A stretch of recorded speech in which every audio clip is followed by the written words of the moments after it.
தேவ சமூகம் என்பது கர்த்தர் எனக்காக செயல்படுகிற ஒரு இடம். எனக்காக ஒருத்தங்க கூட இவளுக்கு சப்போர்ட் கிடையாது. கர்த்தர் நின்று அவளுக்காக செயல்பட்டார். வா, ஆமே. அவள் வரட்டான்னு கேட்கல, இயேசு அழைத்தார். நான் நினைக்கிறேன் வரும்போது கூட அவ அப்படியே கூனி கூனி கூனி கூனி அப்படியே வந்திருப்பான். இயேசுக்கு முகத்தை பார்த்திருக்க மாட்டான். அவரே அழைக்கிறார். உன் பலவீனத்துக்கு விடுதலையாக்கப்பட்டேன்னு சொல்லுகிறார். அவிழ்த்து விட வேண்டியது அவசியம் இல்லையான்னு கேட்கிறார். அவிழ்த்து விடுகிறார்.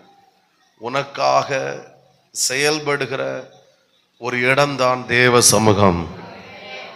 ஏன்னா அவர் ஆலயத்தை குறித்து ஆண்டவர் என்ன சொல்றாருன்னா, இந்த ஸ்தலத்திலே செய்யப்படும் ஜெபத்திற்கு என் கண்கள் திறந்தவைகளும் என் காது. ஆமென். அவர் இங்கே இருக்கிறார். இது என்னென்றைக்கு நான் தங்கும் இடம்.